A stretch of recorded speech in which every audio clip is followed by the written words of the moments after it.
Gloria al Señor. Dios les bendiga en esta noche.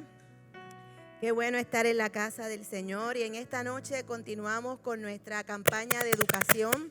Y en esta noche yo sé que el Señor tiene también algo muy especial para cada uno de nosotros. Yo le invito, hermano, para que estemos juntos en pie. Y vamos a leer una porción del Salmo 119. Voy a compartir con ustedes los versos 33 al 35. Y dice así: Enséñame, oh Jehová, el camino de tus estatutos y lo guardaré.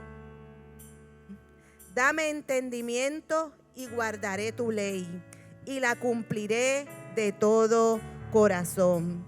Guíame por la senda de tus mandamientos, porque en ella tengo mi voluntad. Amén. En esta noche vamos a orar al Señor. Señor, te damos gracias, porque en este día sentimos tu acompañamiento en todas nuestras rutinas del día. Y en esta noche hemos llegado a tu casa con el deseo de adorarte, de bendecirte, de exaltar tu nombre, Señor, y agradecer el cuidado tuyo hacia nosotros. En esta noche tu pueblo se reúne, Señor, para recibir también palabra tuya. Te pedimos que en esta noche la palabra que va a ser impartida a través de este estudio sea una palabra poderosa para la vida de cada uno de nosotros. Que en esta noche, en este lugar, Señor, estemos unidos en mente y propósito para recibir lo que tú tienes para cada uno de nosotros. Gracias, Señor. Gracias, Señor. Te adoramos, te bendecimos. Tú eres Dios eterno y misericordioso. En el nombre de Jesús. Amén.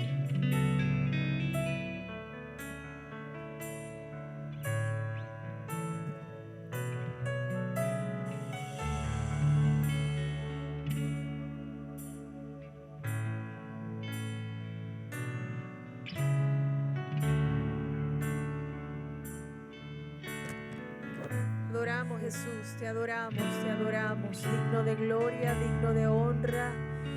En esta noche, Señor, honramos tu nombre y tu presencia en este lugar, Señor. Levantamos tu nombre en alto, Jesús. Tú eres la razón por la cual existimos, respiramos, vivimos y caminamos, Señor. Nada hay fuera de ti, tú eres el centro de todo. Iglesia, Dios les bendiga en esta noche. Vamos a comenzar este tiempo con una adoración al Señor. Yo le invito a que usted exalte el nombre del Señor en este momento. Aleluya, aleluya, aleluya. Sí, Señor, centro de todo eres Jesús. Centro de todo eres Jesús. Desde el principio y hasta el fin, tú has sido y siempre serás Cristo. Cristo, dígale el centro de todo. El centro de todo eres Jesús. El centro de todo eres Jesús.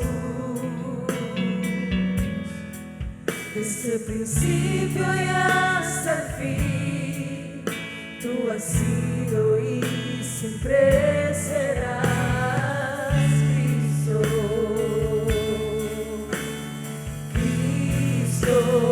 Tú eres el centro, nada importa más que tú, nada importa más que tú, Señor. Todo el universo, gira en pos de ti, Jesús.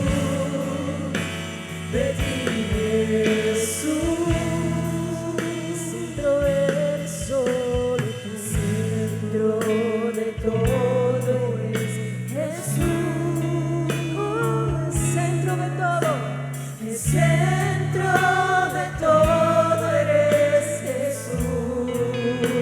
Aleluya. desde el principio y hasta el fin. Tú has sido y siempre serás Cristo. Cántaselo. Dile, Cristo, tú eres el todo. Tú eres el centro. Nada importa más que tú. No hay nada más. Aleluya. Todo el universo mira en pos de ti.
El centro de tu iglesia sé Jesús. Toda rodilla se doblará y toda lengua te confesará. Cristo, Cristo, solo tú, Cristo, Cristo.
El centro de todo es Jesús.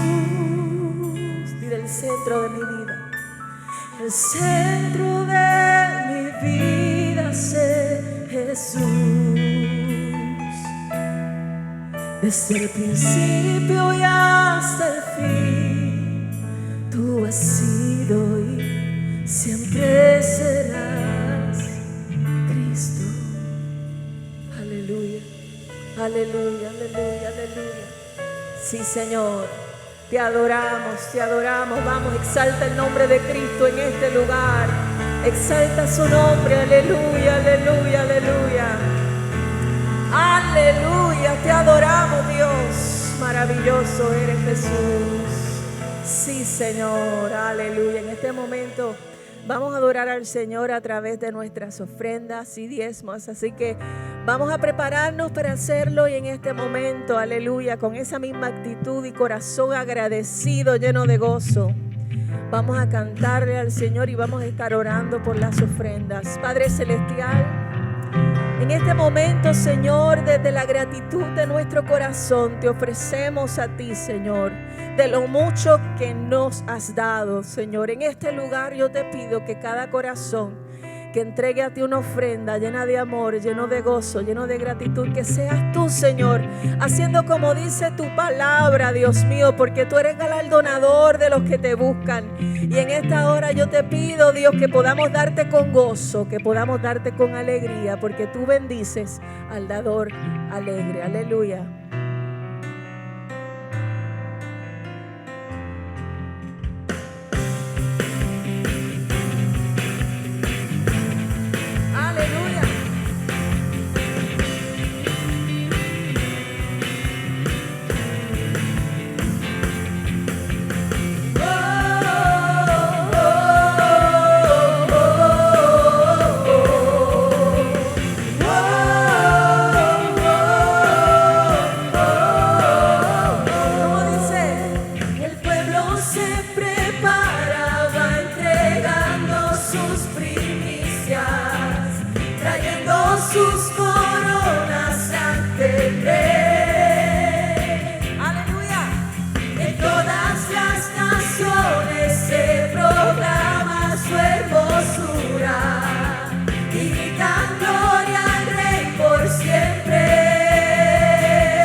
Santo es el Señor.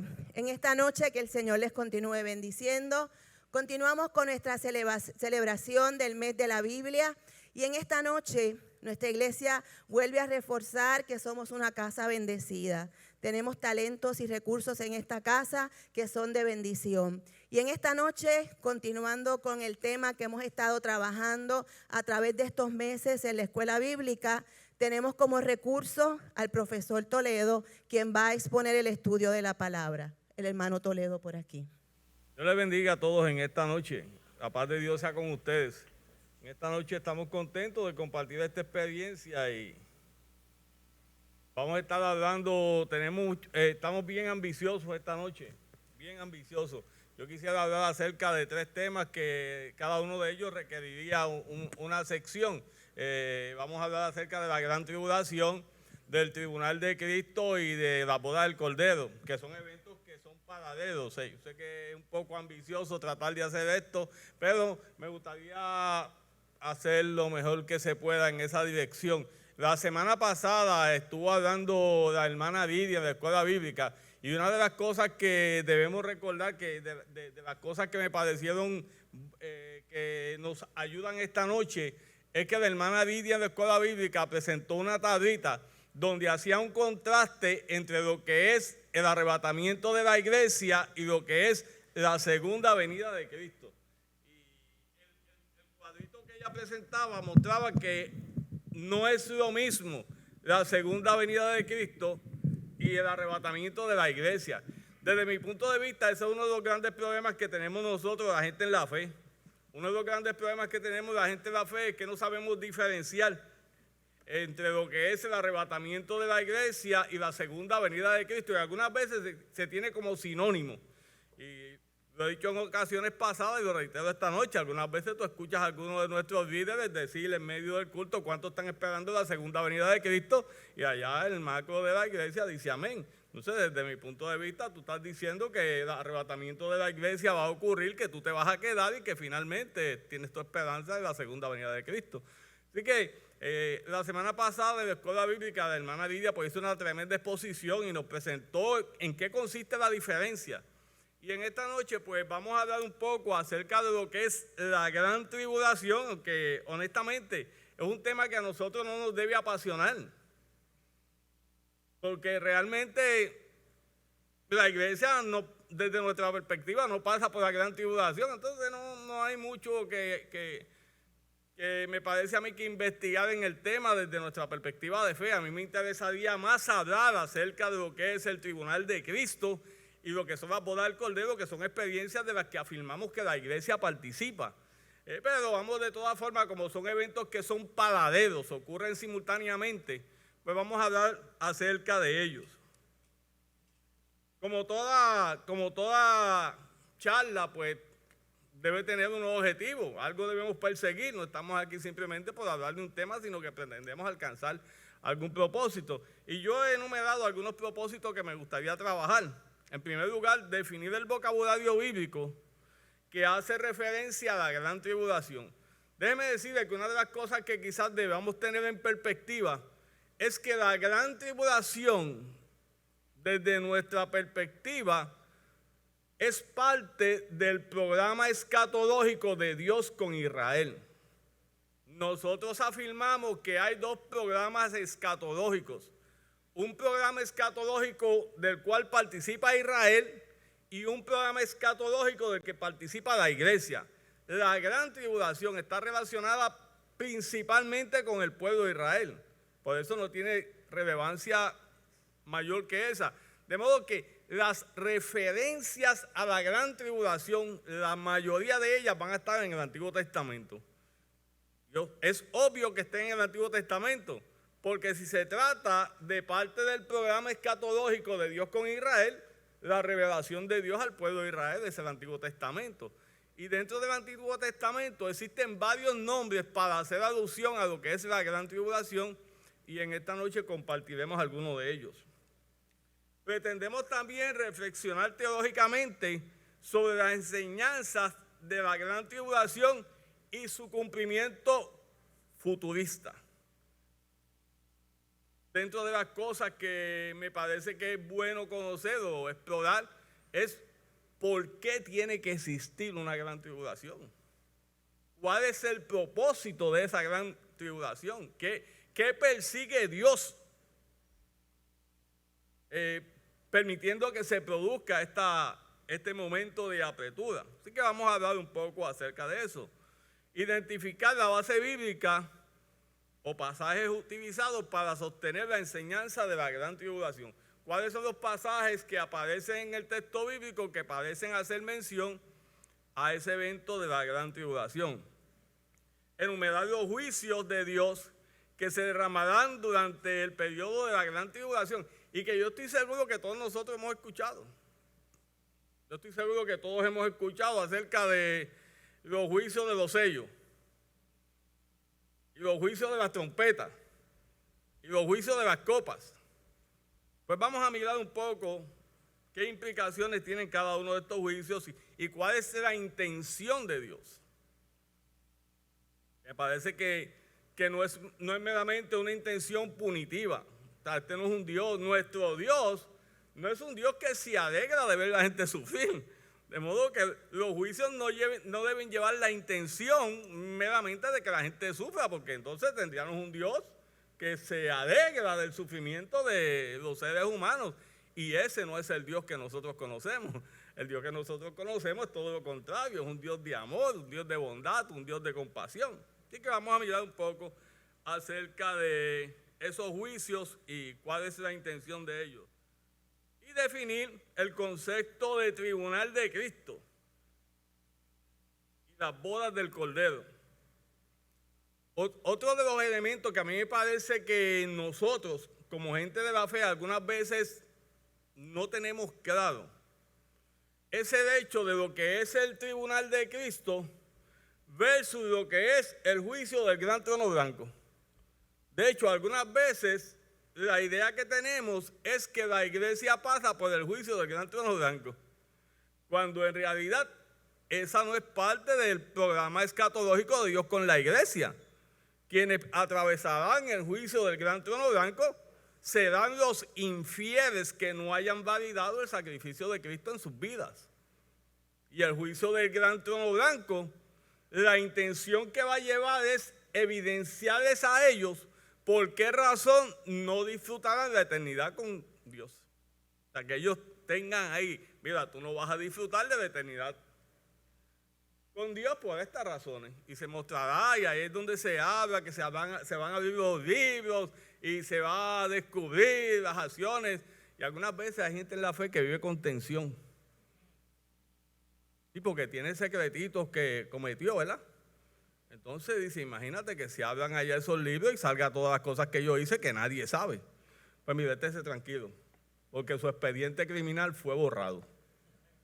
En su expediente criminal no hay nada. La sangre de Cristo liquidó todo lo que había ahí. Así que no es una atención. Nosotros no vamos para el juicio del gran trono blanco, nosotros vamos para el BIMA, el Tribunal de Cristo, y hablaremos un poco de eso hoy.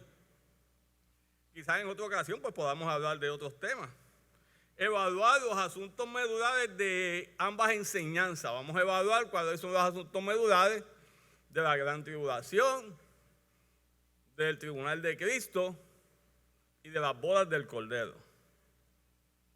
Mi recomendación es que si a usted le gusta este tema o le interesa, estos son los libros que usted debe leer. Digo, hay muchos más libros, pero desde mi perspectiva hay dos libros que yo recomiendo. El primero de ellos, pues es un libro que muchos quizás lo puedan tener, que se llama Eventos del Porvenir, de Dwight Pentecost. A mí me parece bueno el libro de Dwight Pentecost, porque aunque hay muchos libros de escatología, la mayoría de los libros de escatología solamente contienen la posición del autor. El autor desarrolla un libro desde su perspectiva, esto es lo que yo creo y esto es lo que voy a plantear. Dwight Pentecost nos presenta las diferentes teorías o hipótesis que hay acerca de los eventos y nos dicen cuáles son los textos que utilizan para apoyarla, cuáles son los argumentos, y nos permite tener ese abanico de todo lo que es las diferentes posiciones que hay.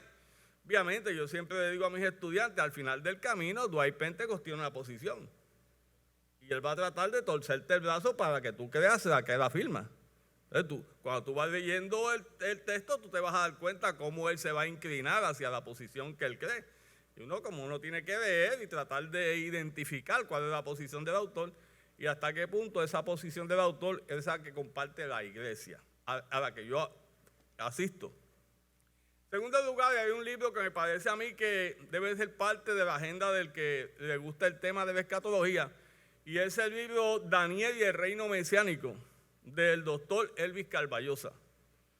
Este libro es importante para mí porque este libro atiende particularmente lo que es el programa escatológico de Dios con Israel. Y atiende de una forma extraordinaria lo que es el tema de las 70 semanas de Daniel, que mucha gente le tiene miedo. Hablar de las 70 semanas de Daniel, eso es casi un cuco en algunos contextos eclesiásticos. La gente le tiene miedo a las 70 semanas. Y el miedo lo tiene porque desconoce realmente de qué se trata, lo que está ahí.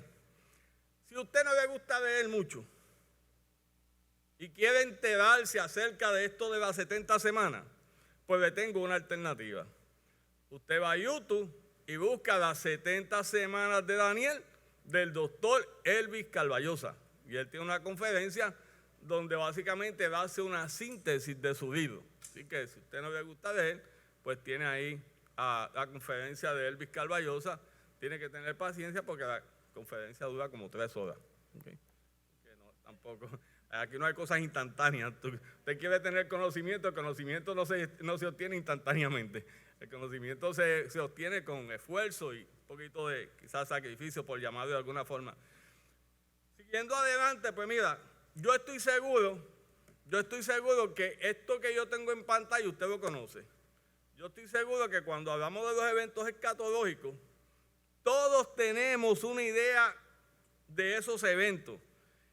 Y quizás nos vienen a la mente cuando hablamos de la escatología estos eventos que yo tengo descritos ahí. El arrebatamiento de la iglesia, la primera resurrección, la gran tribulación y su juicio, como los sellos, las trompetas y las copas, el tribunal de Cristo, la boda del Cordero, la guerra de Armagedón, la segunda venida de Cristo, el milenio con Satanás atado y Satanás desatado. En una conferencia que estaba dando en una iglesia, un hermano me dijo, hermano, yo tengo una pregunta. Yo, dígame, hermano, ¿por qué desatan a Satanás? Yo, hermano, yo no sé. Yo no sé por qué lo desatan. Yo no hay forma de que yo sepa por qué lo desatan. Porque lo que yo sé es lo que está revelado en el texto bíblico. Y el texto bíblico no plantea por qué lo desatan, dice que lo desatan. Así que yo simplemente me tengo que limitar a decir que lo atan y lo desatan. No puedo hablar nada más. Cualquier otra cosa que yo diga es producto de mi imaginación. Tampoco tengo ninguna revelación acerca de eso. Así que si a usted le preocupa por qué lo desatan, cuando llegue al cielo le pregunta al Señor, procura llegar al cielo. Y allá le pregunta al Señor, ¿por qué después que lo tenías atado lo desataste? Porque la respuesta yo no la tengo. ¿Okay?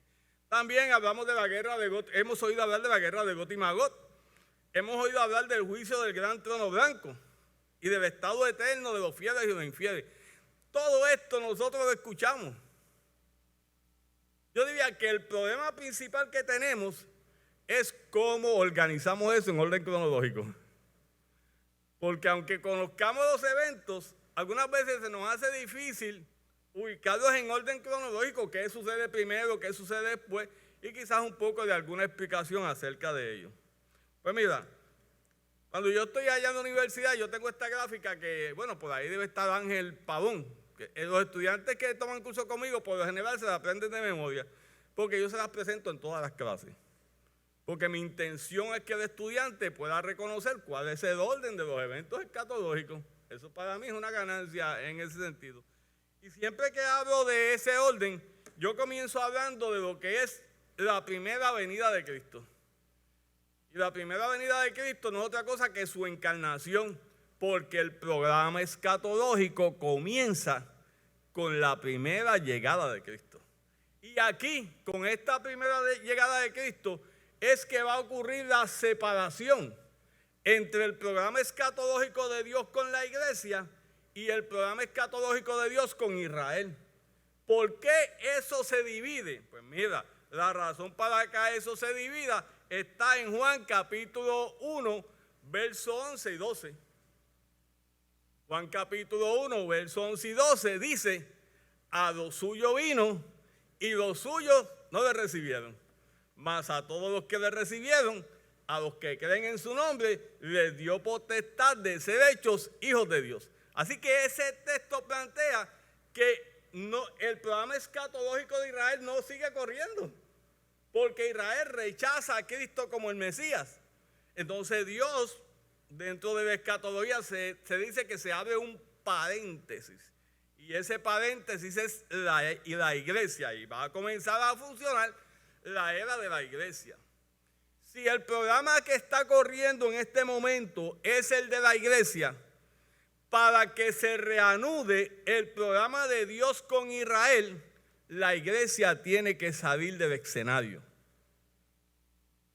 Y eso ocurrirá con el arrebatamiento de la iglesia. Cuando la iglesia sea arrebatada,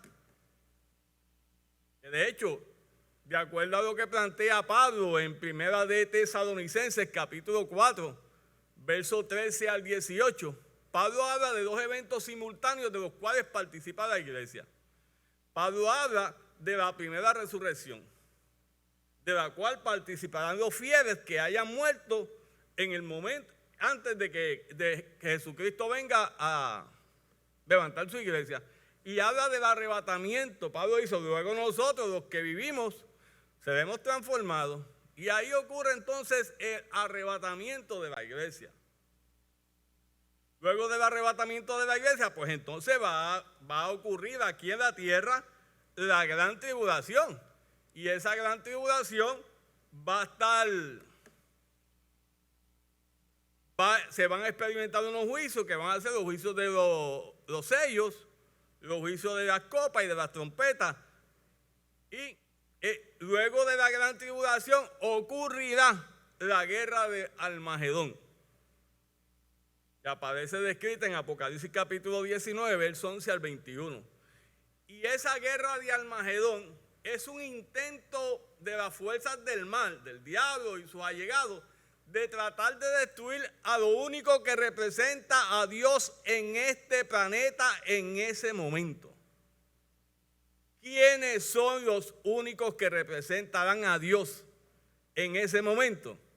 Pues si la iglesia ha sido arrebatada, quienes representan a Dios en ese momento será el pueblo de Israel. Así que esa guerra de Armagedón es una confederación de naciones que se va a organizar para atacar al pueblo de Israel. Y una vez ocurre eso, pensemos nosotros, ¿cuál fue la razón por la cual el pueblo de Israel no recibió a Cristo como el Mesías? Pues si usted revisa dentro de su conocimiento, la razón por la cual el pueblo de Israel no recibe a Cristo como su Mesías es porque Cristo no cumple con sus expectativas mesiánicas. El pueblo de Israel estaba esperando a un Mesías guerrero. En aquel momento, en el siglo I, a un Mesías que organizara el ejército o que creara un ejército en Israel, que los llevase a una confrontación militar contra el poder dominante que en ese momento es Roma, y que ellos pudiesen derrotar ese poder militar de Roma y constituirse ellos como una nación independiente, una palabra que en Puerto Rico es casi mala, en dejar de ser colonia de Roma. La intención de ellos era que Israel dejara de ser colonia romana, porque era una colonia romana. Y como Jesús, cuando llega el momento de accionar, lo primero que Jesús dice: mi reino no es de este mundo, no es con espada ni con ejército. Pues mira, Jesús fracasa. Ahora bien, en esta guerra de Armagedón, cuando el pueblo de Israel está rodeado, Cristo aparece como el Mesías guerrero. Entonces, cuando Cristo aparezca como el Mesías guerrero, Cristo cumplirá las expectativas de Israel de Mesías. Y ahora Israel recibirá a Cristo como su Mesías. Y se cumplirán unos pactos que Dios había hecho en el Antiguo Testamento, un pacto que hay con Abraham, un pacto que se conoce como el pacto palestino, cumplirá lo que es el pacto davídico, donde garantiza que sobre Israel habrá un rey de la dinastía de David eternamente. Y el nuevo pacto que aparece en el libro de Jeremías, que dice que Dios hará que todo Israel se convierta su corazón. Una vez ocurra eso, esa guerra de Armagedón, y que Israel reconozca a Cristo como el Mesías, entonces ahora Cristo viene a reinar sobre Israel. Y para que ese reinado tenga eficacia, Satanás será atado por 1000 años. Al final de esos 1000 años, Satanás es desatado y ocurrirá la guerra de Gog y Magog, que de nuevo es una confederación de naciones que tratará de destruir al pueblo de Israel nuevamente. Y después de esto, mis queridos hermanos, pues vendrá cielo nuevo y tierra nueva, entre comillas, porque hay otros eventos que anteceden, que ahorita al final de la conferencia pues estaremos ampliando un poco más la gráfica y estaremos añadiendo algunos otros muñequitos que necesitamos conocer. Todo bien hasta ahora, ¿verdad? Esto es demasiado fácil. Uno le tiene a la escatología y la realidad que, bueno, lo primero que yo quiero afirmar, mira, si yo seguía hablando y moviendo de la máquina mía y acá no lo moví. Lo primero que yo quiero afirmar en esta noche es hablar de 10 razones, oiga usted, 10 razones por las cuales nosotros afirmamos que la iglesia no pasa por la gran tribulación. Nosotros creemos que la iglesia no pasa por la gran tribulación. Pero ¿qué razones tenemos para afirmar eso? Pues en primer lugar, no existe ningún pasaje en el Antiguo o en el Nuevo Testamento que diga que la iglesia pasa por el periodo de la gran tribulación. No existe un texto que coloque a la iglesia pasando por la gran tribulación. Segundo lugar, el periodo de la gran tribulación en el Antiguo Testamento es llamado como el tiempo de la angustia de Jacob. Y cuando se habla del tiempo de la angustia de Jacob, se refiere al tiempo de la angustia de Israel. Nunca se ha llamado el tiempo de la angustia de la iglesia. Y ese texto que habla del tiempo de la angustia de Jacob está en Jeremías capítulo 30, verso 7. Hay otra razón por la cual nosotros afirmamos que la iglesia no pasa por la gran tribulación. Y es que se argumenta que la gran tribulación es el cumplimiento de la semana 70 de la profecía o de la visión que tiene Daniel, capítulo 9 de Daniel, del verso 23 al verso 29, está ese relato. Y cuando aparece el ángel Gabriel, le dice a Daniel, 70 semanas están determinadas sobre tu pueblo y sobre tu santa ciudad. Mis queridos hermanos, si Daniel es judío, ¿sobre quién están dictaminadas esas 70 semanas? Pues esas 70 semanas están dictaminadas sobre el pueblo de Israel. Ninguno de los que estamos aquí somos parte del pueblo de Israel. Nosotros somos parte de la iglesia. De modo que eso no tiene relevancia para nosotros. Hay otra razón que nosotros tenemos, y es que la iglesia no participó de las 69 semanas anteriores. Si la iglesia no participó de esas 69 semanas, pues no debe participar de la semana 70. En el libro de Apocalipsis, en el capítulo 4, verso 1, se le dice a este personaje Juan allí, sube acá. Y los estudiosos del campo de la escatología señalan que ese sube acá es equivalente al arrebatamiento de la iglesia. Porque después que Juan sube, Juan comienza a ver que comienzan a descender estos juicios que van a aparecer sobre la tierra. Del capítulo 6, del verso 1 al capítulo 19, en el libro de Apocalipsis de lo que habla de la gran tribulación. Y Juan en el capítulo 4, verso 1, le dijeron, sube acá. Así que la iglesia debe estar entonces en el cielo. Las cosas que están pasando en la tierra, la iglesia no debe estar participando de ellas. La iglesia debe estar participando de las cosas que están sucediendo en el cielo. De modo que cuando usted lee Apocalipsis, del capítulo 5 al capítulo 19, hay dos escenarios de acción. Hay un escenario que relata las cosas que están pasando en el cielo y uno que dice las cosas que están pasando en la tierra. Las que están pasando en el cielo, la iglesia participa de ellos. Las que están pasando en la tierra, la iglesia no participa de ellas. Y esa es una forma de leer el libro de Apocalipsis, de forma tal que podamos ver lo que está pasando ahí. Hay más todavía. Hay más todavía. Mira. La iglesia es mencionada 20 veces en los primeros 3 capítulos. Hasta el capítulo 4, verso 1, quizás la iglesia es mencionada 20 veces. Pero luego no es mencionada hasta el capítulo 19, verso 1. Así que todo ese periodo de la gran tribulación no se menciona la presencia de la iglesia, ni aparece el término iglesia en el libro de Apocalipsis. El periodo de la gran tribulación en la Biblia también es llamado el día de la ira de Dios.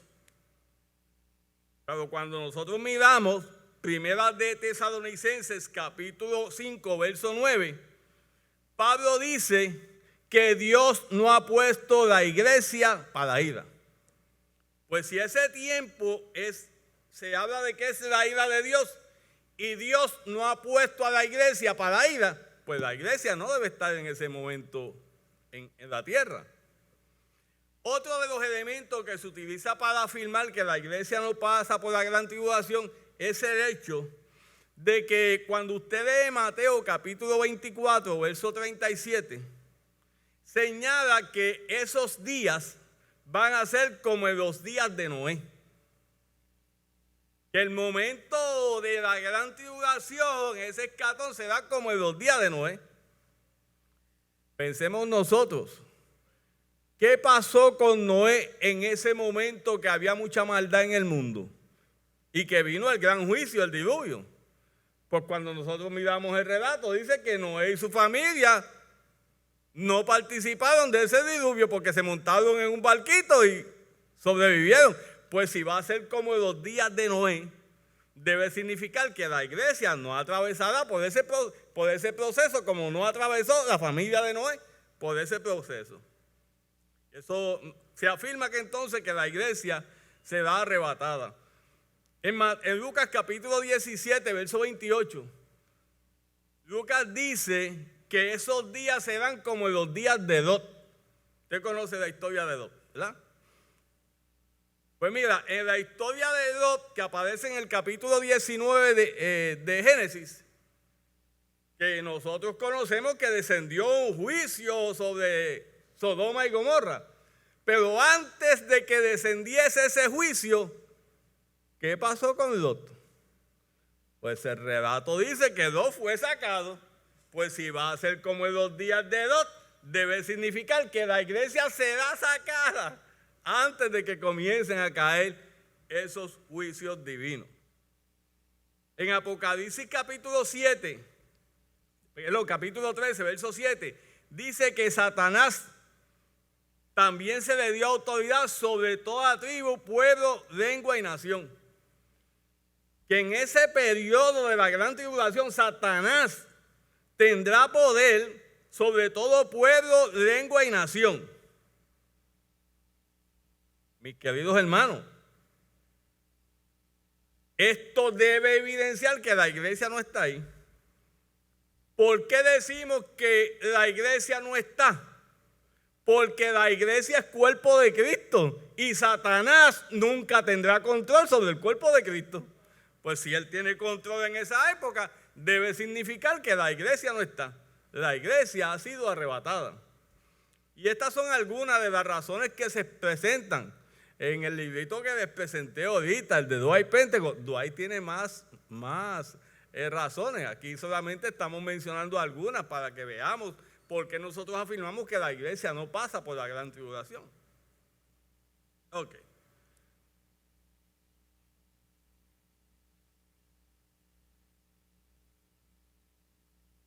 No sé si esta gráfica la habían visto antes. Aquí volvemos con la grafiquita donde presentamos la primera venida de Cristo, que de la cual hemos hablado ya, y presentamos entonces el arrebatamiento de la iglesia, la segunda venida de Cristo, la gran tribulación. Y aquí yo lo que quiero que usted note que esa gran tribulación, que es ese espacio de 7 años, dentro del texto bíblico se habla de el día del Señor. En el Antiguo Testamento se habla del día del Señor. Y luego vendrá el milenio y luego Satanás desatado, etcétera, etcétera. Y aquí yo comparto con ustedes algunos nombres que se le han dado a la gran tribulación. Algunos nombres que aparecen en el Antiguo Testamento para la gran tribulación son el día de Jehová el Señor, el día de la angustia de Jacob, aquel día, el gran día, el día de Cristo, la semana 70 de Daniel. Algo que nosotros conocemos ya también es que este periodo de la gran tribulación se asume que son 7 años literales. Si fuesen 7 años literales, estos 7 años están divididos en 3 años y medio, a los cuales se denomina como el programa de la bestia. Y esos 3 años y medio iniciales son 3 años y medio de paz, donde esta figura o este poder político va a lograr que haya una alianza entre todas las naciones y haya paz en este mundo. Al cabo de esos 3 años y medio, este poder político habrá levantado un sistema religioso y va a pretender que todos los habitantes adoren a este sistema religioso que lo autodenomina a él como una deidad. Y ahí ocurrirá entonces un grupo que no van a participar de esa adoración. Si hemos dicho que la iglesia ha desaparecido, pues ese grupo que se rehusará a rendir adoración a este poder político religioso será el pueblo de Israel. ¿Por qué el pueblo de Israel? Porque el pueblo de Israel recuerda que dentro de su historia estuvieron 70 años cautivos en Babilonia por causa de la idolatría. Y como ellos estuvieron 70 años cautivos por causa de la idolatría, no van a volver a la idolatría. Si algo hizo el cautiverio fue que extirpó ese sentimiento de idolatría dentro del pueblo de Israel. Y hoy en día, en Israel, el yavismo está vivo. El culto judío está vivo en Israel. Pero de una forma extraordinaria. De modo que cuando este poder político les quiera ir a que ellos adoren a esa divinidad, entre comillas, ellos se rehusarán. Y parece que eso está descrito en el libro de Daniel, capítulo 9, verso 27. Dice de la siguiente forma, hablando de la última semana, de la semana 70 de Daniel. Y por otra semana confirmará el pacto con muchos. En la gran tribulación habrá un acuerdo con todas las naciones. Y luego dice, y a la mitad de la semana hará cesar el sacrificio y ofrenda. Y después, con una muchedumbre de abominaciones, vendrá el desolador hasta que venga la consumación y lo que está determinado se derrame sobre el desolador. Ahí está hablando que después de estos 3 años y medio de paz, vendrán entonces 3 años y medio de juicios. Hay algunos eventos que están relacionados con la gran tribulación y se los menciono. Va a haber una confederación de naciones que se van a organizar para atacar a Israel en primero la guerra de Armagedón. En segundo lugar, va a haber el surgimiento de un poder político mundial que va a hacer un pacto con Israel. Va a existir una formación de un sistema religioso, de un falso bajo la dirección de una figura que el texto la denomina demoníaca, a quien se denomina en Apocalipsis como el falso profeta. Va a haber un derramamiento de unos juicios divinos, los sellos. Va a haber la separación de 144,000 testigos, que no son la iglesia, porque hemos dicho que la iglesia es arrebatada antes.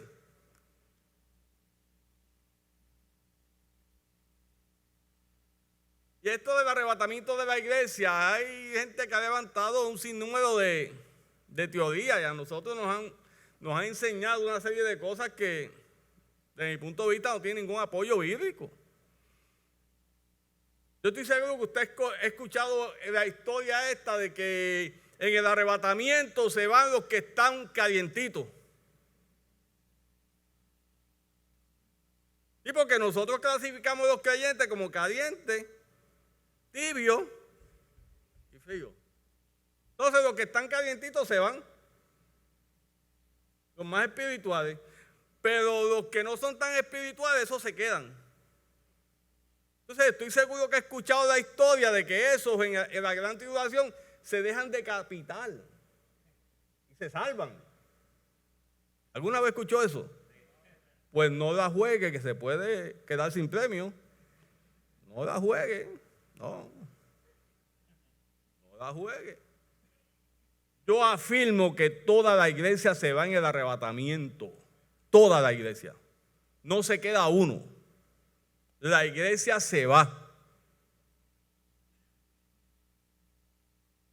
Eso no significa que todos los miembros de la iglesia local se vayan. Ser iglesia no es el miembro de la iglesia local. Desde mi punto de vista. Yo veo lo que dice Pablo. Mi definición de cristiano es Romanos capítulo 8, verso 9. Porque todo el que tiene el Espíritu de Cristo es de Él. Y el que no tiene el Espíritu de Cristo no es de Él. El escritor de Efesios dice que el día que tú creíste fuiste sellado con el Espíritu de la promesa. Dice más, que son las arras de vuestra herencia, la garantía. De modo que la visión que yo tengo de esto es, usted se acuerda antes cuando usted iba al supermercado que el cajero estaba marcando ahí, o la cajera, cada artículo uno por uno. ¿Y ahora qué hace el cajero?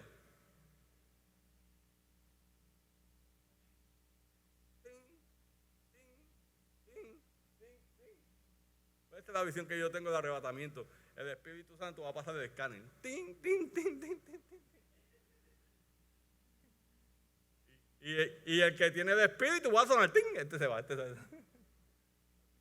La garantía de irse en el arrebatamiento es la presencia del Espíritu Santo en la vida del creyente. No lo planteo yo, lo plantea el escritor de Efesios y parece plantearlo el texto bíblico. Así que déjame seguir porque creo que esto está más fácil que lo que acabo de decir. Otra de las cosas, esos 144,000 deben ser judíos. Esa es mi forma de mirarlo. También lo plantea Dwight Pentecost en el libro de Eventos del Porvenir, página 165. Así que no es un invento mío, eso es algo que plantea él. Va a haber unos juicios de las trompetas, una persecución sobre Israel, el derramamiento de juicio de las copas, la caída de la iglesia falsa, la batalla de Armagedón, la destrucción de la bestia y el falso profeta y el juicio de las naciones.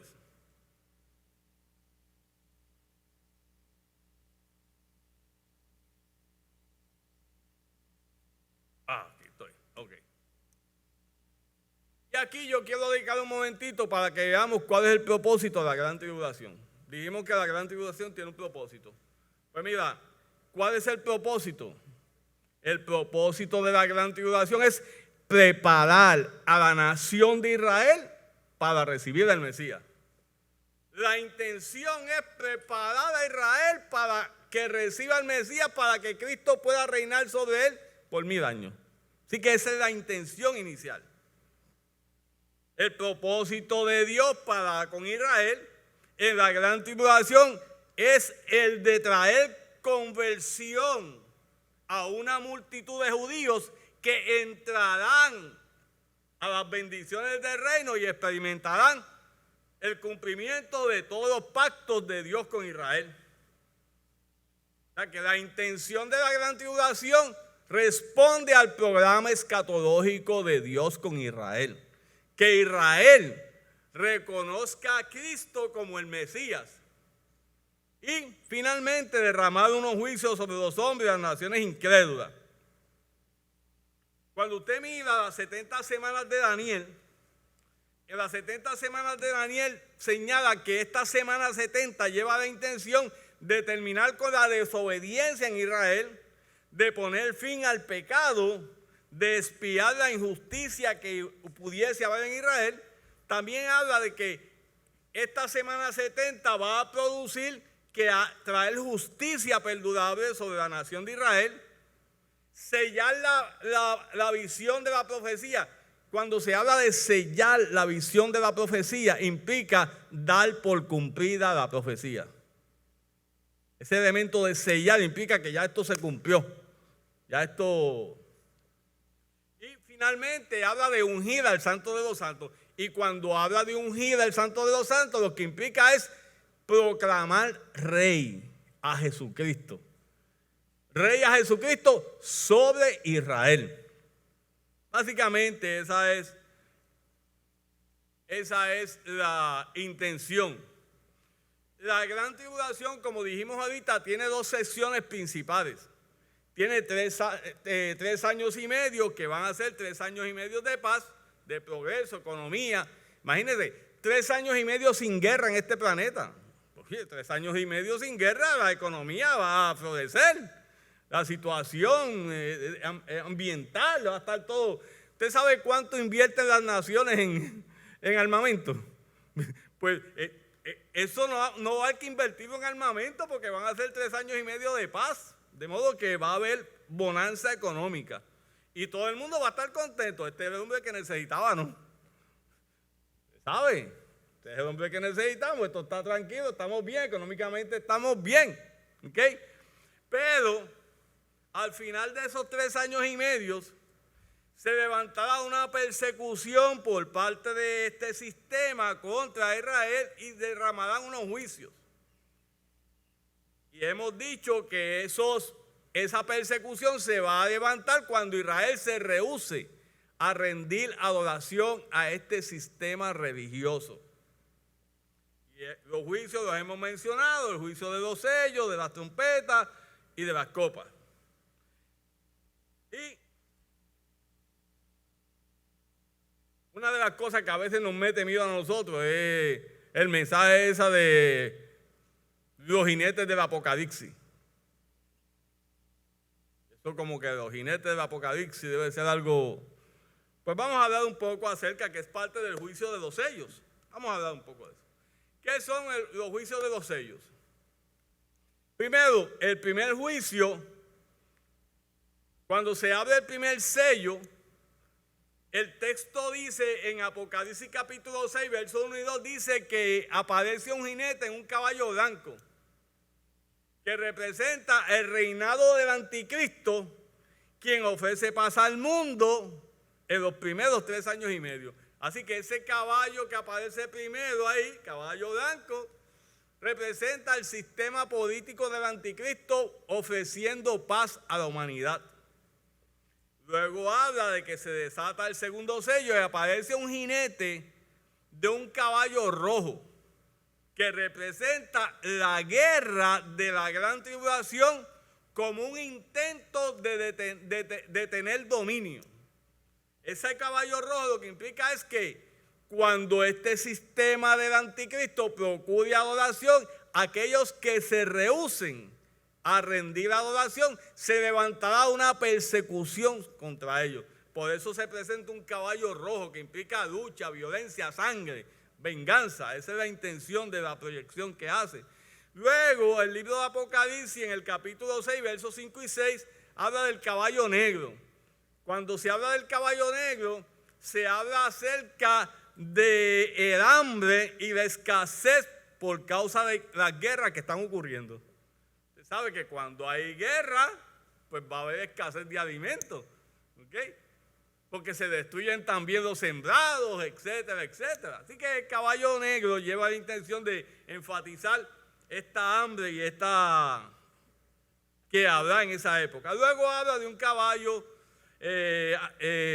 caballo amarillo, que representa la muerte por causa de las guerras y de las epidemias que se desarrollarán. ¿Usted sabe lo que es una epidemia?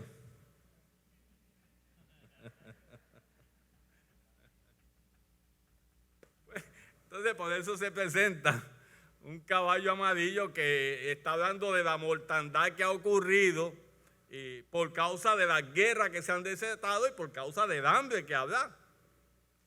Luego, el quinto sello presenta a los mártires judíos que son víctimas de la persecución y se levantan contra ellos en la gran tribulación. El quinto sello habla de los mártires que mueren en ese proceso de la gran tribulación. El sexto sello presenta un gran terremoto y amplios disturbios que hay. Hay disturbios en el cielo, estrellas cayendo de los cielos, y algunos plantean que pueden ser hasta el libro de Apocalipsis puede estar haciendo alusión a algún tipo de ataque nuclear que ocurrirá en ese momento como parte de esta batalla que se está desatando.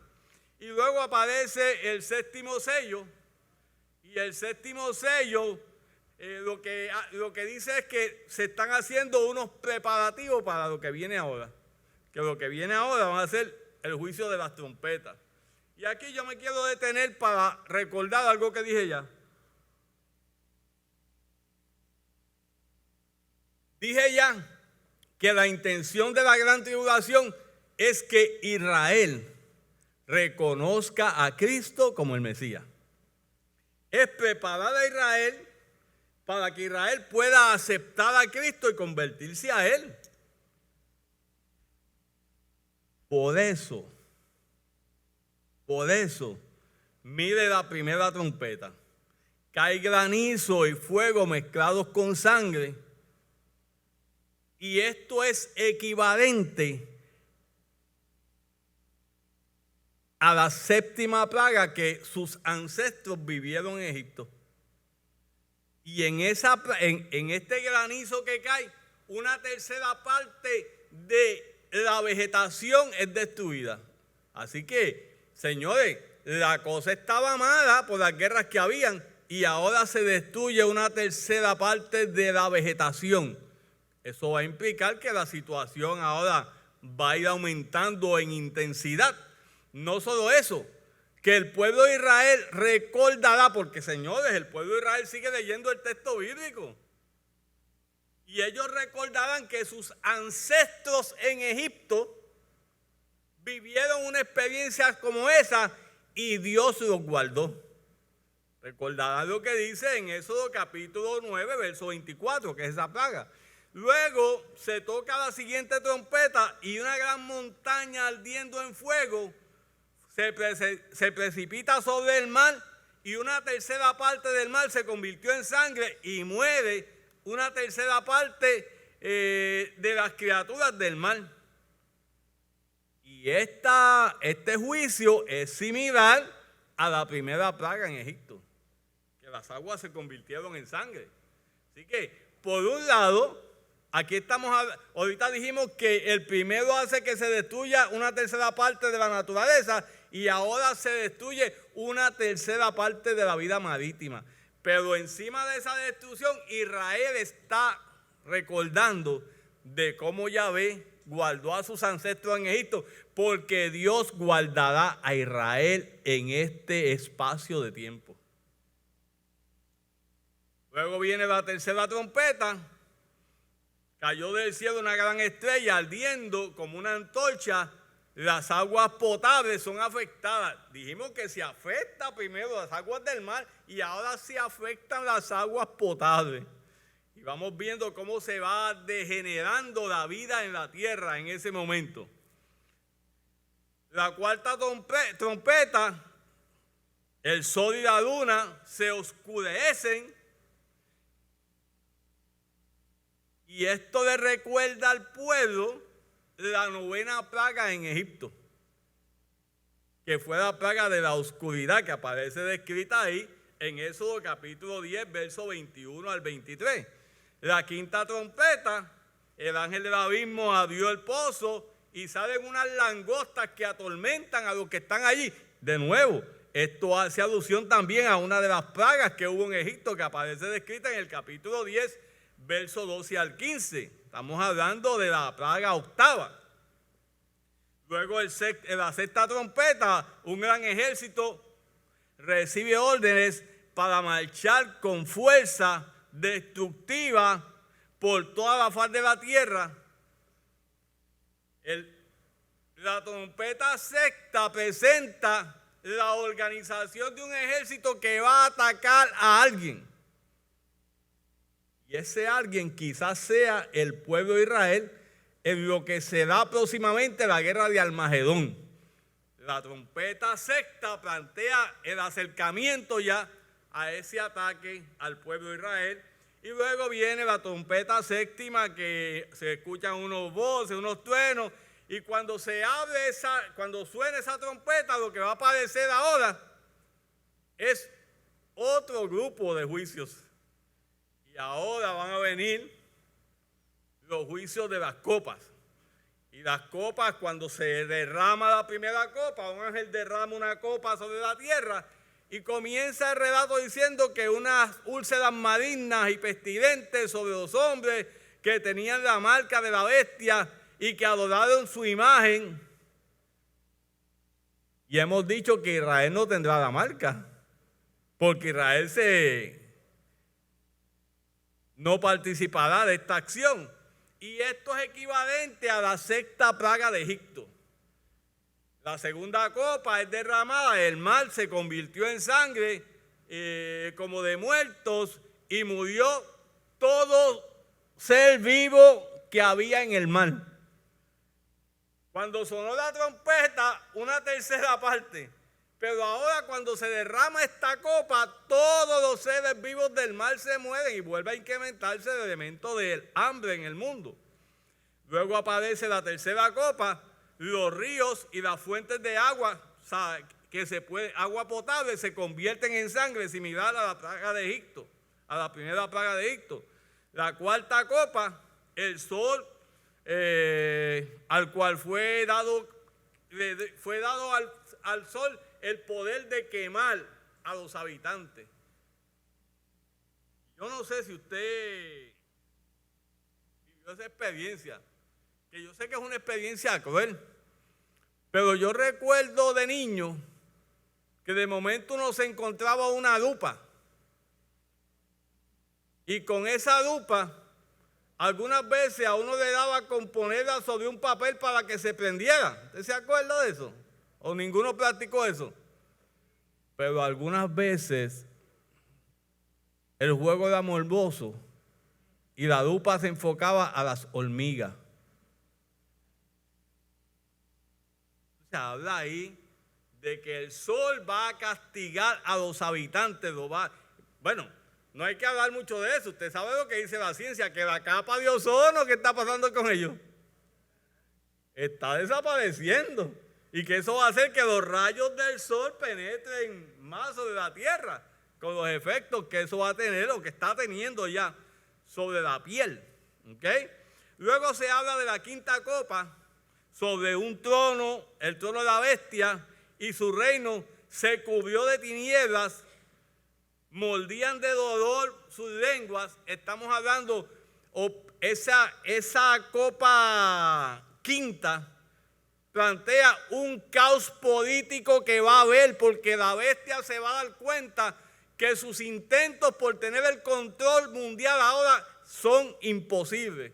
Y trata de maxificar su ataque para tratar de someter a la humanidad.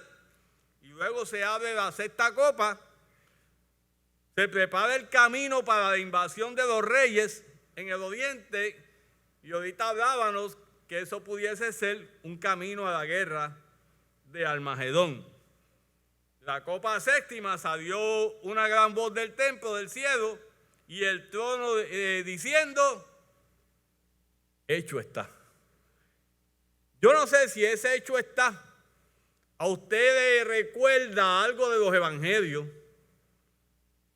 porque dentro de los evangelios cuando se está llevando a cabo el sacrificio de Cristo, Cristo dice, consumado es. Mi función ha terminado y ese hecho está. Lo que implica es que esto se va ahora a resolver. Esa es la resolución final de ese evento. Bueno, déjeme compartir esta grafiquita. Esta gráfica presenta el libro de Apocalipsis. Los primeros 3 capítulos de Apocalipsis son eclesiología, trata acerca de situaciones de las iglesias, las famosas 7 iglesias de Asia Menor.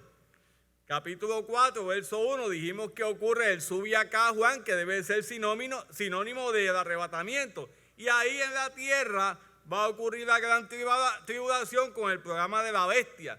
3 años y medio de paz. En el cielo van a ocurrir el tribunal de Cristo, la boda del Cordero, y en la tierra el juicio de los sellos, las trompetas y las copas, de los cuales ustedes son unos expertos. Déjenme darle aquí porque yo no veía la gráfica, la vea. Y hablaremos un poco del tribunal de Cristo. Vamos a ver hasta dónde podemos llegar con el tribunal de Cristo. Primero que todo, lo primero que hay que plantear es que el tribunal de Cristo, quienes participan de él es la iglesia, y no es un tribunal de condenación. Porque la iglesia fue arrebatada por el Señor al cielo. Así que el tribunal de Cristo no es un tribunal de condenación. La base para este tribunal de Cristo aparece en 2 de Corintios, capítulo 5, verso 10, Romanos capítulo 14, verso 10, y 1 de Corintios capítulo 3, verso 11 al 15. Y note lo que dice 2 de Corintios capítulo 5, verso 10. Mis queridos hermanos, esta cita está en la carta a los Corintios. La carta a los Corintios va dirigida a la iglesia de Corintios. Esto no va dirigido a la comunidad de Corintios. Esto es una carta cerrada para la iglesia de Corintios. Y en esa carta Pablo dice, porque es necesario que todos compadezcamos ante el tribunal de Cristo, para que cada uno recoja lo que practicó estando en el cuerpo, sea bueno o sea malo. O sea, que habla ahí, bueno, de arranque, la iglesia es quien participa, y luego dice que tú recogerás el fruto de tus acciones o de tus omisiones. Ya te salvaste. Esto no tiene que ver con salvación. Esto tiene que ver con algo más. ¿Ok? Romanos capítulo 14, verso 10. Pero tú que juzgas a tu hermano, o tú también que menosprecias a tu hermano, porque todos compadeceremos ante el tribunal de Cristo. De nuevo, esto está en la carta a los romanos. La carta a los romanos va dirigida a los hermanos de la iglesia de Roma. Y a los hermanos de la iglesia de Roma, Pablo le dice que todos compadeceremos ante el tribunal de Cristo. Y en 1 de Corintios capítulo 3 menciona cuáles son los criterios que determinarán tu recompensa. Y dice Pablo, pues nadie puede poner otro fundamento que el que ya está puesto, que es Jesucristo. Entonces, lo que Pablo va a mencionar ahora, todos están edificando sobre Jesucristo. Porque él dice, el fundamento todo el mundo lo ha puesto bien. El fundamento de todo es Jesucristo. Pero luego Pablo dice, sobre este fundamento uno puede construir con oro, con plata y piedras preciosas, o con madera, paja y caña. Primero dice, sobre este fundamento tú puedes construir con cosas valiosas, pero también puedes construir con cosas que no son tan valiosas. Y el verso 13, pero el trabajo de cada cual se verá claramente en el día del juicio, porque ese día vendrá con fuego y el fuego probará la clase de trabajo de que cada uno haya hecho. Note usted que todo el mundo trabajó. Ese verso dice que el fuego probará la clase de trabajo que cada uno haya hecho. Si lo que se construyó es resistente, recibirá su pago. Pero si lo que construyó llega a quemarse, perderá su trabajo, aunque él mismo logrará salvarse como quien escapa del fuego. O sea, eso último que está diciendo ahí, yo te lo puedo decir de esta forma.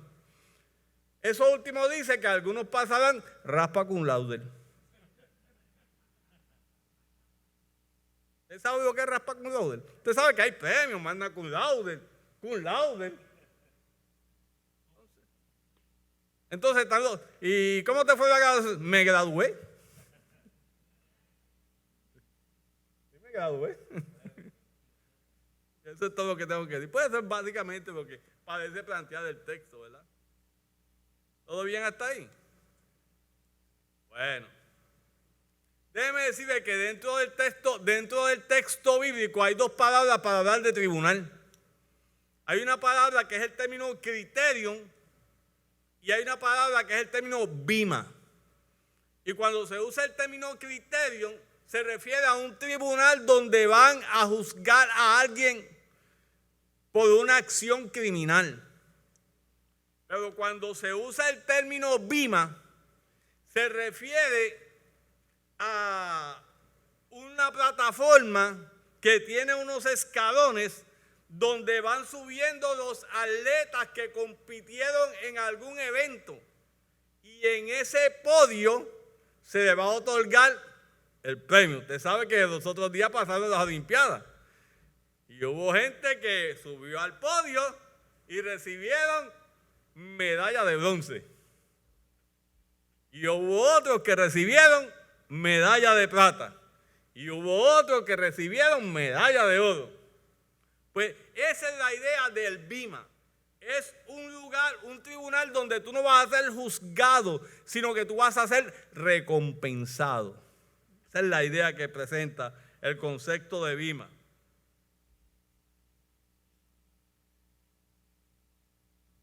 La segunda palabra dije que es bima, que lleva esa idea, ya eso lo mencioné, así que déjame seguir hacia adelante. Y cuando hablamos del tribunal de Cristo, tenemos que preguntarnos cuándo va a ocurrir, cuándo usted va a ser emplazado para ir al tribunal de Cristo. Porque para el tribunal tú tienes que ser emplazado por lo general. Viene un emplazador y te entrega ese papelito y... Pues mira, ¿cuándo va a ocurrir? Pues el tribunal de Cristo ocurrirá inmediatamente después que la iglesia sea trasladada al cielo. Una vez la iglesia sea trasladada al cielo, ahí comienza el tribunal de Cristo. ¿Okay? Hemos dicho que no es un tribunal de condenación, sino que es un tribunal de recompensas, a la luz de lo que el texto presenta. Un ejemplo de esto lo encontramos en Lucas capítulo 14, versos 13 y 14.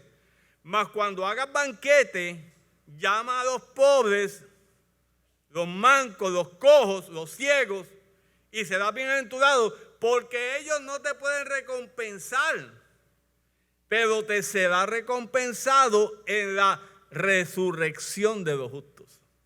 Y ahí parece ser que ese elemento del bima se trata de recompensas relacionadas con las cosas que yo hice o que yo no hice y cuál fue el espíritu que me movió a hacerla. ¿Qué me movió a mí? De hecho, me gusta, déjame leer este verso. Este verso plantea, bueno, déjame leer esta sección. Las recompensas están asociadas a aquel día.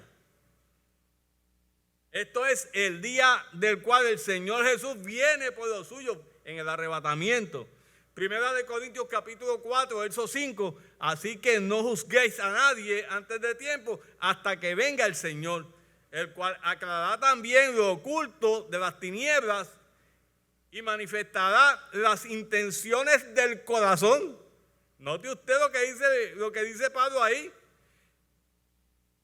Dice Pablo que no juzgues a nadie hasta que llegue aquel día, el cual aclarará también lo oculto en las tinieblas y manifestará las intenciones del corazón. Entonces cada uno recibirá su alabanza de Dios. Ese elemento del bima lleva la intención de que cada cual reciba basado en lo que fueron sus acciones o lo que fueron sus omisiones, las cosas que yo hice o las cosas que yo no hice. Este bima se va a llevar a cabo en el ámbito celestial. La iglesia ha sido arrebatada, va a ser en el aire. De hecho, Pablo dice en 2 de Corintios capítulo 5, verso 1-8, describe el evento como que será cuando yo esté ausente del cuerpo y presente al Señor. Así que cuando hablamos del bima, estamos hablando de un lugar, una vez la iglesia sea arrebatada y los muertos en Cristo resuciten. ¿Quién será el juez? Bueno, yo creo que no hay que darle mucha vuelta a quién va a ser el juez. Porque si el texto dice que es el tribunal de Cristo, pues quien está sentado allí en el podio debe ser Cristo. Para mí tiene mucho sentido que sea Cristo, porque Cristo fue quien ofreció su vida por nosotros. De modo que si Cristo, y de hecho Pablo habla de que nosotros tenemos que crecer a la estatura de Cristo. Entonces Cristo es quien tiene los parámetros para juzgar en qué estuvieron basadas mis acciones o en qué estuvieron basadas mis omisiones, las cosas que yo hice y las cosas que yo no hice, ¿verdad?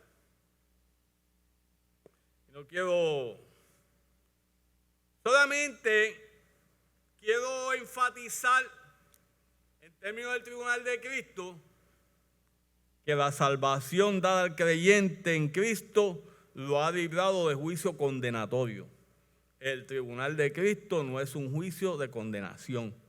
Romanos capítulo 8, verso 1. Ahora pues, ninguna condenación hay para los que están en Cristo Jesús, los que no andan conforme a la carne, sino conforme al Espíritu. Juan capítulo 5, verso 24. De cierto os digo, el que oye mi palabra y la cree, y cree al que me envió, tiene vida eterna y no vendrá a condenación, sino que ha pasado de muerte a vida. Bueno, hemos dicho que parece ser que este bima, los criterios para determinar qué premio, si alguno, yo voy a recibir, son mis acciones o mis omisiones.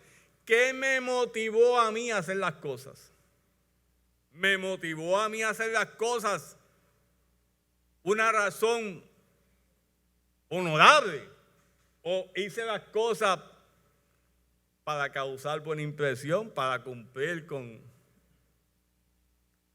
lo que era requerido, etcétera, etcétera? Déjame pasar aquí y hablar un poco. Déjenme hablar un poco acerca de lo que el texto plantea, que serán las recompensas que recibiremos nosotros. Primera de Corintios capítulo 9, verso 25, dice que parte de esa recompensa será una corona incorruptible para aquellos que obtengan dominio sobre el viejo hombre. De Pablo, que los que tienen dominio del viejo hombre recibirán una corona incorruptible. Pablo habla de una corona de gozo para los ganadores de alma. Primera de Tesalonicenses capítulo 2, verso 19. Porque ¿cuál es nuestra esperanza o gozo o corona de qué gloriarme? Una corona de vida para aquellos que resisten la prueba, plantea Santiago capítulo 1, verso 12 y Apocalipsis capítulo 2, verso 10. También se habla de una corona de justicia para los que aman la venida del Señor, segunda de Timoteo 4, 8. Por lo demás, me está guardada la corona de justicia, la cual me dará el Señor juez justo en aquel día, y no solo a mí, sino también a todos los que aman su venida. Una corona de gloria que da la impresión que va a ser para la pastoral, porque dice una corona de gloria para los que apacentan la grey. Primera de Pedro, capítulo 5, verso 4. Y cuando aparezca el príncipe de los pastores, vosotros recibiréis una corona incorruptible de gloria. Una corona de salvación que es la única que se recibe antes de llegar al bima. Apocalipsis capítulo 3, verso 11. Aquí, yo vengo pronto, retén lo que tienes para que ninguno tome tu corona. Así que tranquilo, que todos nos llevamos una corona. Hay otras alusiones en el libro de Apocalipsis. Se habla de que comeremos del árbol de la vida, que no sufriremos la segunda muerte, que comeremos del maná escondido, que recibiremos un nuevo nombre, que tendremos autoridad para gobernar durante el milenio, que recibiremos ropas blancas, que el Señor confesará nuestro nombre delante del Padre, que seremos columnas en medio del templo de Dios. Nos sentaremos con Jesús en tu trono, heredaremos todas las cosas, seremos llamados hijos de Dios para siempre. Nuestro nombre no será borrado del libro de la vida. Bueno,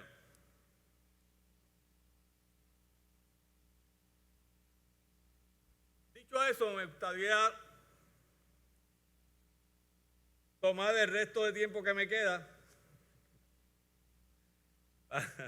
para hablar acerca de la boda del Cordero. Vamos a hablar un poco de la boda del Cordero. Primero que todo, dentro del Nuevo Testamento hay muchos pasajes que presentan a Cristo como el novio de la iglesia que un día se casará con ella. Así que cuando hablamos de la boda del Cordero nos referimos a la consumación de ese evento. De hecho, Juan el Bautista en el capítulo 3, versos 28 y 29 dice: vosotros mismos me sois testigos de lo que dije. Yo no soy Cristo, sino que soy el enviado delante de él. El que tiene la esposa es el esposo, mas el amigo del esposo, quien está a su lado y oye, se goza grandemente con la voz del esposo. Así pues, este es mi gozo, está cumplido. Entonces Juan el Bautista se presenta como el amigo del esposo, obviamente haciendo alusión de que Cristo es el esposo. Y yo quiero pasar a que miremos un momentito, esto para mí es importante, que miremos cuándo ocurrirá esta boda del Cordero. Pues las bodas del Cordero ocurrirán después del arrebatamiento y antes del milenio. Y da la impresión que ocurrirán después del bima. ¿Por qué razón? Miremos aquí, Apocalipsis capítulo 19, versos 7 y 8. Dice ahí: gocémonos y alegremos, demos gloria, porque han llegado el tiempo, las bodas del Cordero, y la esposa se ha preparado, y a ella se le ha concedido que se vista de vino fino y resplandeciente, porque el vino fino es las acciones justas de los santos. Entonces ese elemento de que se va a vestir con las acciones justas de los santos da la impresión de que ya pasó por el tribunal de Cristo.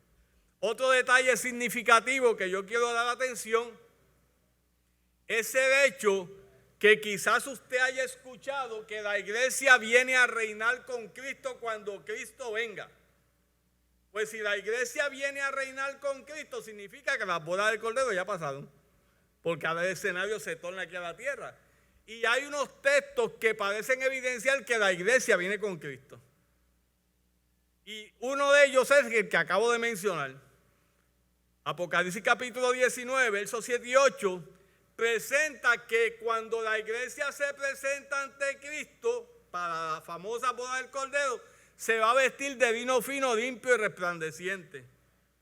Y en el capítulo 19, verso 14, cuando habla de que Cristo viene con su ejército, dice lo siguiente: y los ejércitos celestiales vienen vestidos de vino fino, blanco y limpio. Si la iglesia se viste de vino fino para las bodas, y si los que vienen con Cristo vienen vestidos de vino fino, pues debe significar que la iglesia viene con Cristo a reinar durante el milenio.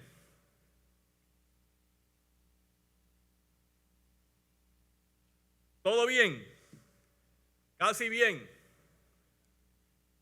Déjeme ir a la conclusión. Déjeme decirle que esta presentación que estamos dando está disponible para usted si le interesa. De hecho, yo se la envié ya a la hermana Yossi. Y ahorita, cuando acabe ahora, voy a presentar mi correo electrónico. Si a usted le interesa, pues se puede comunicar con Yossi o me puede enviar un correo electrónico y con gusto se la envío. Déjeme presentar una conclusión. La gran tribulación representa una realidad de la cual Israel participará, pero la iglesia está excluida de ella. La gran tribulación se levantará una persecución contra el pueblo de Israel. La gran tribulación finalizará con el derribamiento de 3 tipos de juicios: sellos, trompetas y copas. La iglesia participará del tribunal de Cristo para ser recompensada por sus obras. La boda del Cordero es la culminación de la celebración de la iglesia antes de descender a reinar con Cristo por 1000 años. Y aquí presento la gráfica final. Lo primero que la gráfica presenta es el capítulo 4, verso 1 Apocalipsis, lo que es el arrebatamiento de la iglesia. Luego vendría el tribunal de Cristo, la boda del Cordero, de lo que participa la iglesia, y en la tierra está la gran tribulación con el programa de la bestia, que serían los 3 años y medio de paz, los juicios, los sellos, las trompetas, las copas. Luego de esto se desatará la guerra de Armagedón, cuando el pueblo de Israel esté rodeado por esta batalla de Armagedón. Aparecerá la segunda venida de Cristo, cumpliendo las expectativas de Israel como el Mesías guerrero. Y ahora, luego de esto, el texto dice que la bestia y el falso profeta son lanzados al lago de fuego. Satanás es atado. Satanás es desatado. Al final del milenio se organiza la guerra de Gog y Magog. Después de la guerra de Gog y Magog es la segunda resurrección, la resurrección de los infieles. Y los infieles resucitan para ir al juicio del gran trono blanco. Los infieles resucitan para ir al juicio del gran trono blanco, y del juicio del gran trono blanco irán entonces al lago de fuego los impíos. Bueno, déjame pasar aquí. Ahí está mi correo electrónico. De mi parte ya yo terminé la conferencia. Si hay alguna duda, alguna pregunta, estamos a su disposición. Déjeme decirle que estamos tratando, como dije al principio, estamos tratando unos temas que requerirían. Hay otros elementos envueltos que no mencionamos. No hablamos aquí de los 2 testigos, no hablamos aquí de otros elementos envueltos porque realmente no tenemos el tiempo. Pero que en algún momento, si no, vuelvo a señalar, les acabo de decir la fuente primaria. Vaya al libro de Dwight Pentecost, Evento del Porvenir, o al libro de Elvis Carballosa. Bueno, ¿todo bien? ¿Tranquilo? ¿Está que se cae un alfiler y suena más duro? Bendiciones para todos. Un gusto haber podido estar con ustedes compartiendo esta experiencia. Gloria al Señor. Damos gracias al Señor por tan interesantísima exposición de la palabra. cuidemos esta salvación. Nos queremos y nos vamos con el Señor, ¿verdad? Nos vamos, así que cada día, hermano, busquemos eso, estar preparados. Queremos darle muchísimas gracias al profesor Toledo, que el Señor le siga bendiciendo y usando, de verdad, porque ha sido un canal de bendición en esta noche poderoso, pero esto continúa el domingo. Así que venga el domingo que tenemos otra lección relacionada a estos temas de los tiempos del fin. Cada domingo a las 9:30 estamos aquí en nuestra escuela bíblica y ya dentro de este proceso de seguridad estamos reuniendo a los niños, así que traiga a sus niños, no tenga temor, porque las maestras toman las debidas precauciones y ya los niños están recibiendo también la palabra. Así que gracias, hermanos, por haber compartido con nosotros en esta noche. Vamos a estar puestos en pie. Ya nos vamos a despedir, así que vamos a orar al Señor. Cuando usted vaya a su casa, vaya reflexionando sobre todo esto que hoy recibimos en esta noche. Señor, muchas gracias por tu palabra, porque tu palabra es poderosa y nos confronta. Señor, gracias por el hermano Toledo, por la bendición que es para la vida de esta iglesia. Úsale, síguele bendiciéndole poderosamente, Señor. Y que esta palabra que hemos recibido en esta noche no quede aquí, sino que haga rema en nuestros corazones y sigamos escudriñando tu palabra, Señor. Señor, que podamos decir con seguridad y certeza, ven, Señor Jesús, porque estoy listo. Oh Señor, acompáñanos a nuestras casas, llévanos en bien, Señor, y que en el día del domingo estemos aquí nuevamente, Señor, para adorar y glorificar tu nombre. Gracias y en el nombre de Jesús, amén. Y ahora sean gratos los dichos de mi boca delante de ti, oh Jehová, roca mía y castillo mío. Dios les bendiga.